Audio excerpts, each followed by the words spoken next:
Welcome in this YouTube channel. आज के इस चैनल में हम लोग जानेंगे कि जो जनगणना का फेज सेकंड होने वाला है अभी, तो उसमें कुछ महत्वपूर्ण टोटल 17 प्रश्न पूछे जाने वाले हैं। आप लोग को जाना है घर पे और ये 17 प्रश्न को पूछना है। जैसे कि हम लोग का ये 17 प्रश्न क्या है, तो पहला प्रश्न है परिवार के सदस्य का पूरा नाम। सबसे पहले हम लोग को परिवार के सदस्य का पूरा नाम पूछना है। फिर से पति या पिता का नाम पूछना है।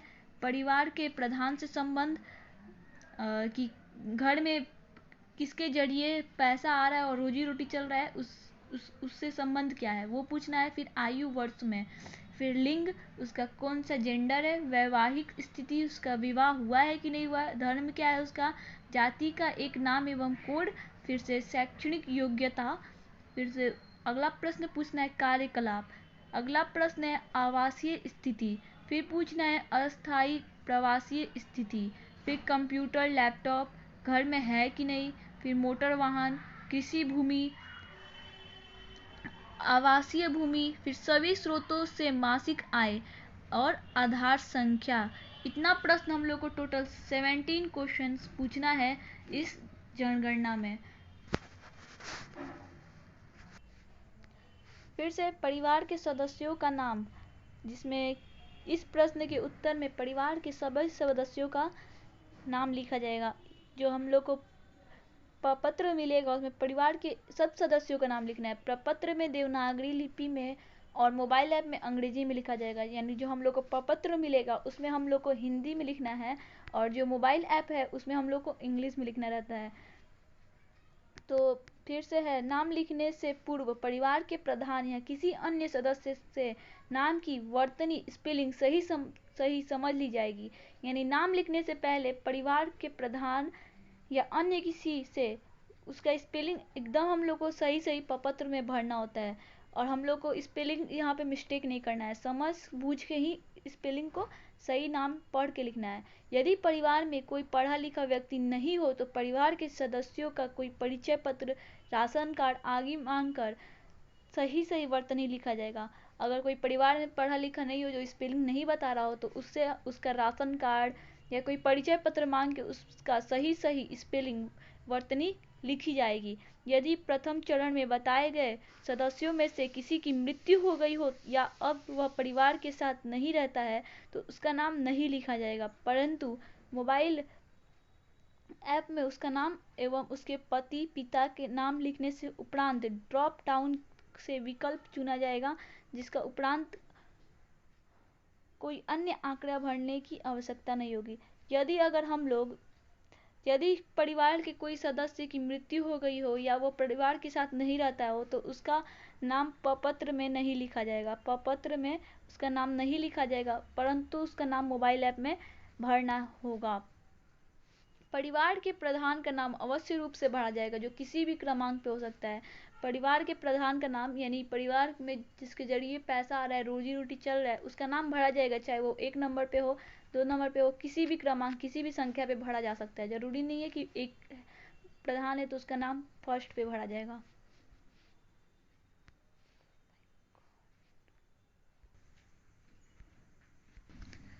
पति या पिता का नाम, इस प्रश्न के उत्तर में परिवार के सदस्यों के पति अथवा पिता का नाम लिखा जाना अनिवार्य है।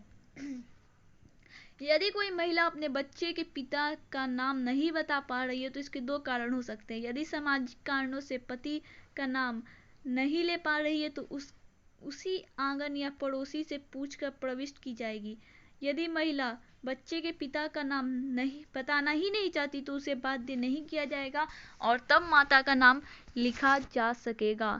यदि पति या पिता की मृत्यु हो चुकी है तो स्वर्गीय शब्द का प्रयोग नाम से पहले अवश्य किया जाएगा। परिवार के प्रधान से संबंध को इसमें दर्शाना होता है प्रपत्र में। इसके लिए भी हमें 10 विकल्प और कोड दिए गए हैं जो हमें भरना और अंकित करना अनिवार्य है। परिवार के प्रत्येक सदस्य की आयु जो उनके द्वारा बताई जाए उसे अंकित करना है। किसी भी तरह का जरूरी नहीं है कि हमें एकदम एग्जैक्ट आयु लिखना है। परिवार के सदस्य जो आयु बता दे उसे ही अंकित करना है। लिंग के लिए हमें 3 कोड दिए गए हैं। पुल्लिंग के लिए 1, स्त्रीलिंग के लिए 2 और अन्य यानी हिजड़ा किन्नर के लिए हम लोग को 3 दिए गए हैं। कोड लिंग भरना होता है प्रपत्र में। वैवाहिक स्थिति के लिए भी हम लोग को कोड दिए गए हैं। जैसे अविवाहित है तो उसके लिए कोड 1 है। वर्तमान में उसका अगर विवाह हुआ है तो उसका कोड नंबर 2 है। और विधवा या विधुर के लिए कोड 3 है। और संबंध विच्छेदित के लिए कोड 4 है। और तलाकशुदा के लिए कोड 5 है। तो ये हम लोग को कोड 5 प्रपत्र में अंकित करना होगा जो जैसे है। धर्म के लिए भी हम लोग को कोड निर्धारित किया गया है। जैसे हिंदू है तो उसका कोड 1 है, इस्लाम है तो कोड 2 है, ईसाई है तो कोड 3 है, सिख है तो कोड 4 भरना है, बौद्ध है तो कोड 5 भरना है और जैन है तो कोड 6, अन्य धर्म है तो कोड 7 भरना है और कोई धर्म ही नहीं है तो उसके लिए कोड 8 भरना है।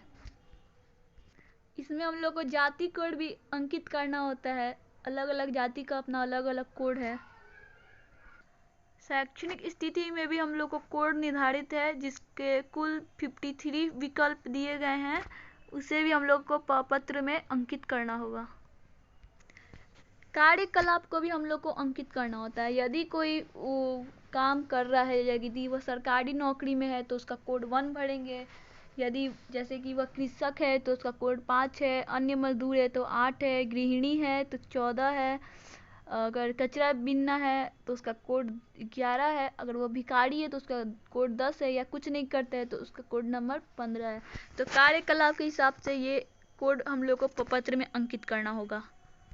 आवासीय स्थिति यानी रहने की स्थिति, वह किस तरह के घर में रह रहा है उसे भी हम लोग को कोड से निर्धारित करना होगा। जैसे कि वो पक्का मकान में है, 2 या 2 से अधिक कमरा है अगर घर में मकान में तो उसका कोड 1 है।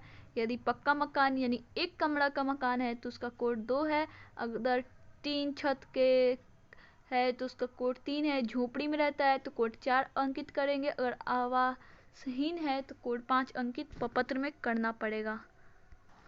अस्थायी प्रवास की स्थिति, अगर कोई पे लागू नहीं हो रहा है तो उस पे हम लोग कोड 1 भरेंगे। जैसे वो बिहार में है लेकिन अन्य स्थान पे नौकरी या रोजगार कर रहा है तो उसके लिए कोड 2 है। बिहार में अन्य स्थान पर शिक्षा, अगर वह बिहार में रह के कोई अन्य स्थान पे घर से अलग रह के शिक्षा प्राप्त कर रहा है तो उसके लिए कोड नंबर 3 अंकित करना है प्रपत्र में।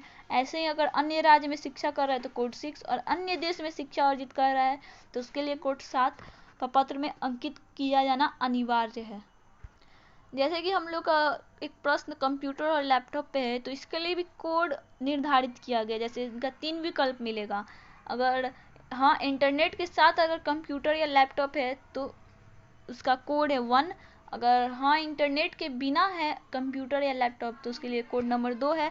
अगर कंप्यूटर और लैपटॉप नहीं है या इंटरनेट नहीं है तो उसके लिए कोड नंबर 3 अंकित करना प्रपत्र में अनिवार्य है। ठीक है। मोटरयान, एक प्रश्न मोटरयान से भी पूछना है तो इसमें हम लोग को कुल 6 प्रश्न यानी विकल्प कोड दिए जाएंगे। जैसे कि अगर उस व्यक्ति के पास 2 पहिया का वाहन है, मोटरयान है, तो उसके लिए कोड 1। अगर 3 पहिया का है तो 2, अगर ट्रैक्टर है तो 4, या कुछ नहीं है तो ऐसे कोड 6 अंकित करना पड़ेगा। कृषि भूमि से भी हम लोग का कुछ प्रश्न पूछना है। जैसे कि निम्नलिखित दिए गए हैं, हम लोग को ये सब प्रश्न पूछना पड़ेगा कृषि भूमि से। इनका भी कोड है। कुल 10 विकल्प दिए जाएंगे कोड के साथ। और फिर से हम लोग का आवासीय भूमि है जिसमें कि हम लोग को 7 विकल्प दिए जाएंगे, तो इसे भी हम लोग को प्रपत्र में भरना है। और फिर से हम लोग का सभी स्रोतों से मासिक आय यानी मासिक आय कितना है, इसके लिए हम लोग को कुल 8 विकल्प और कोड दिए जाएंगे जिसे कि हम लोग को सही सही प्रपत्र में भरना अनिवार्य है। सभी स्रोतों से प्राप्त किए गए आय को ही मासिक आय कहते हैं। और फिर से धन्यवाद।